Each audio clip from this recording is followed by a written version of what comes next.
Story Corner, presented by Jennifer. Thoroughbred, Book 2, Wonder's Promise, Chapter 3. Okay, for those of you who have not yet seen the first video for Thoroughbreds, I suggest you go view that now, as this is kind of a continuation of the series. And for those of you who have not yet seen the first two videos for Wonder's Promise, I suggest you go view those now, as this is a continuation of that story.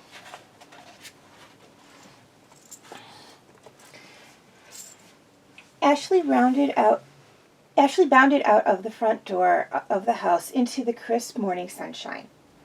The sun was peeking over the horizon as she ran up the tree-lined gravel drive towards the yearling barn. The barn was bustling with commotion. The grooms were feeding the young thoroughbreds before leading them out into the huge paddocks behind the barns. The air echoed with the sound of neighing horses, clattering hooves, and the distant blare of a radio playing rock music. Ashleigh said hello to the grooms as she hurried to Wonder's stall.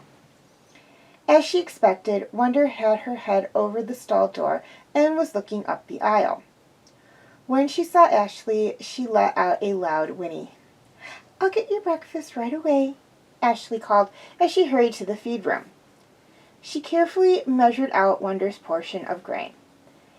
On the wall above was a chart, changed weekly, listing each yearling's feeding schedule. Ashleigh hurried back to the stall with the bucket of grain. Wonder stepped back as Ashleigh unbolted the stall door and let herself in. As soon as Ashleigh had poured the grain into the feeding tray and stepped back, Wonder rushed forward and dug in. Ashleigh patted Wonder's sleek copper-colored shoulder, glad to see that Wonder didn't seem upset by their experiment the night before. Then she collected some brushes and lightly groomed the filly, brushing off the bits of straw that clung to her coat. Wonder's muscles rippled in pleasure, and she looked back over her shoulder, niggering approval. "Yeah," Ashleigh agreed. "You look good, don't you? And you'll probably go right out and roll in the mud as soon as you get in the paddock." Ashleigh swept her brush through Wonder's long, silky tail, walking forward and dropping a kiss on the filly's nose, then turned to put the brushes away. She halted in surprise as two men suddenly walked up to Wonder's stall door. Wonder had lifted her head too, and was looking past Ashleigh's shoulder. Ashleigh recognized Jim Jennings, the assistant trainer. The muscular young man with him was one of the newer grooms from the training stables. Ashleigh didn't know either of them except by sight, and Jennings obviously didn't recognize her. Except for a curt nod, he ignored Ashleigh and looked Wonder over. Then he spoke to the groom. "We'll start this filly on the lounge line this morning with the last bunch. Maddox tells me she was a real questionable foal last year. He doesn't think much of her potential. It will be interesting to see how she comes along. Lead her out." The groom nodded and went into the stall. Without a word to Ashleigh, he clipped the lead shank to Wonder's halter and started leading the filly forward. Wonder huffed nervously and swung her head to Ashleigh. She didn't understand what was going on. This man taking her shank was a stranger. The filly backed up sharply against the lead and planted her feet. The young man gave a quick jerk on the shank. "Come on, out of there." Wonder wouldn't budge. She wolfed anxiously, her eyes wide. "I'll lead her out for you," Ashleigh quickly offered. "She knows me." "She's going to have to get used to other handlers," Jennings said shortly. He came to the stall and went to Wonder's side. He smacked her rump lightly with his hand. "Go on, let's go. No funny business." At his slap, Wonder jumped forward in alarm. Ashleigh's face paled. She knew the filly hated loud voices and rough handling. Jennings and the other groom pulled Wonder out of the stall and down the barn aisle towards the door. The frightened filly whinnied and fought the men every inch of the way. Already her neck was darkened with nervous sweat. Ashleigh rushed after them, trying to do what she could. "It's all right, Wonder," she called. "There's nothing to be afraid of." Wonder flicked her ears back and calmed for a moment at the sound of Ashleigh's familiar voice. But Jennings called back curtly, "Let her be. I'll take care of her from here on. You must have some other work to do." He spoke to her like she was one of the hired grooms. "You don't understand," Ashleigh began, still following them. But they already had Wonder out of the barn and were practically dragging her up the drive towards the training area. Wonder tried to swing her head around to look for Ashleigh, but Jennings grabbed the other side of her halter, making her face forward. Ashleigh couldn't believe what was happening. It was her worst nightmare come true. Jennings was handling the filly all wrong. Wonder would have been fine if he only said a few kind words and given her a little time to get used to him and the groom. Ashleigh looked desperately at her watch. She had only 10 minutes to get to the bus. Her first instinct was to run after Wonder and forget about school. If she did, though, her parents would be furious. They understood Ashleigh's love of horses, but were firm about the importance of school. Ashleigh slammed the ball of her balled fist into her palm. She turned reluctantly to the house to get her backpack, then ran down the drive to wait for the bus. "Where have you been?" Caroline asked, already there. "You nearly missed the bus." "With Wonder," Ashleigh scowled. What are you so angry about?" "Jennings came to get her before I left. It was awful. She was scared to death. I don't like him. He's too cold and rough. And now I have to go to school and can't even be there to calm her down," Ashleigh cried. "Not everyone is going to treat her like a pet the way you have," Caroline said as she brushed a piece of lint from her sleeve. You just get too touchy about that horse sometimes." Ashleigh glared at Caroline. "I do not. And what do you know anyways?" Caroline looked up. "Sorry." "Oh, forget it." Ashleigh knew Caroline would never understand her devotion to horses, and Wonder especially. Caroline just didn't feel that way. She wanted to live in a city someday and get as far away from horse farms as she could. The bus drew up at the end of the drive, and the two girls climbed on. Caroline went to sit with one of her friends, and Ashleigh slid into the seat Linda always saved for her. "Uh-oh, what's up?" Linda said, seeing Ashleigh's expression. Quickly, Ashleigh described her morning. Linda frowned when Ashleigh finished. "Maybe Charlie was right about Jennings." "That's what I'm thinking," Ashleigh agreed. "Your father doesn't act that way with his yearlings, does he?" "No, he says first you got to earn the horse's trust. But Charlie said he was going to watch the training today, didn't he?" Ashleigh nodded. "Not that he can do much. At least he can tell you what happens." "Mm-hmm," Ashleigh said glumly. The bus pulled up at the school complex, and Ashleigh and Linda hurried off to their lockers. The day dragged on, and by fifth period history class, Ashleigh wished she had skipped school all after all, and taken her chances with punishment. She felt the depression as she handed in her history quiz. She'd done terribly. It wasn't that Ashleigh hadn't studied the material. She had. But her brain felt fuzzy, and she couldn't concentrate. What had happened in Wonder's first training session?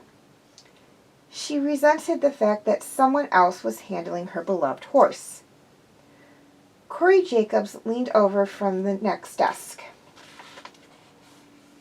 "You look like you're ready to kill somebody," she said cheerfully. "Did you do that bad on the quiz?" "Huh?" Ashleigh blinked and shook her head.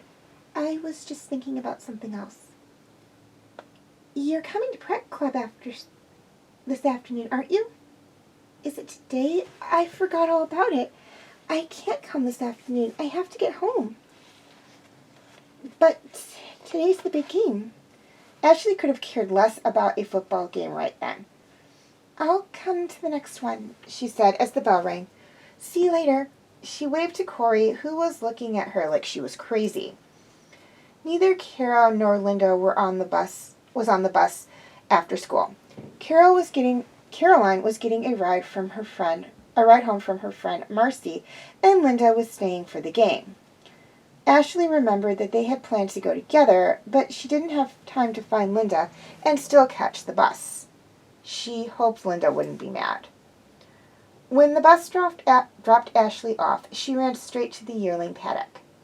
Wonder was on the far side, grazing in the sunshine with some of the other yearlings. Ashleigh whistled, and Wonder lifted her head and trotted over to the fence. But the filly seemed distracted. Instead of leaning her head over the fence, as she usually did, she paced up and down. "What's wrong?" Ashleigh asked. Wonder only answered with a snort. She wouldn't settle down. "It didn't go well, did it?" Ashleigh groaned. "I've got to find Charlie. I'll be back." Ashleigh reached across the fence to pat the filly, but Wonder shied away. Ashleigh set off at a dead run up the drive towards the staff quarters. Gasping for breath, she knocked on the door of Charlie's small apartment. There was no answer. Ashleigh headed to the stables. Charlie was sitting on a bench in the sunshine talking to Jilly. They both looked up, and Jilly smiled. "Hi there, Ashleigh. I see your filly went into training today." "You were there?" Ashleigh asked. "Only for a minute. I've been riding some 2-year-olds from Maddock. I just went by to take a look." "She's not acting right. How'd she do?" Ashleigh asked Charlie. Charlie resettled his floppy hat and squinted into the sun. "She was fidgety as all get out when they brought her up. She didn't seem to want any part of it. Jennings didn't look too happy." "But Charlie, if you've seen the way Jennings acted with her this morning, he didn't give her a chance to get used to him. Just pulled her out of the stall. She was scared to death. No wonder she didn't pay any attention." "They're all kind of nervous at first." "Maybe if I talk to Jennings and explain what Wonder's used to," Ashleigh suggested. "Wouldn't do you any good," Charlie answered. "He's got his own ideas, and Maddock and Townstead are gone this week." Ashleigh kicked the dirt with the toe of her sneaker. "I've got to do something." "Don't go worrying yet. Let's just see how she does in the next couple of days." But Charlie didn't sound very positive. "You planning on riding today?" he asked. Ashleigh was too upset to think about riding. "I don't know." "You're not going to do that filly any good moping around," Charlie said shortly. "Go change your clothes. I'll get the horses out and tack 'em up." He rose from the bench and stretched. Ashleigh knew she'd be crazy to pass up a riding lesson from Charlie. He wasn't always in the mood to go out with her, and she was learning so much from his coaching. She gave him a weak smile. "Okay, I'll meet you at the paddock."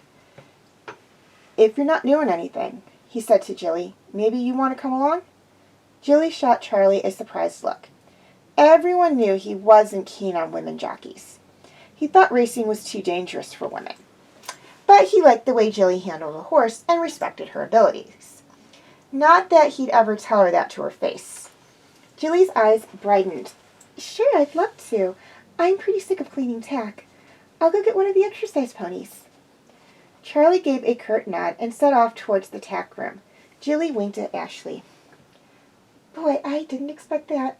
But I'm not going to miss a chance for Charlie to give me some pointers, too. Jilly paused and laid her hand on Ashleigh's shoulder. Try not to worry too much about Wonder. She'll be okay. Ashleigh smiled back. I'll try. Once they were out on the trails, Ashleigh didn't have time to think about anything except her seat in the saddle. In the cool fall air, the horses were brimming with energy and needed a firm hand on the reins.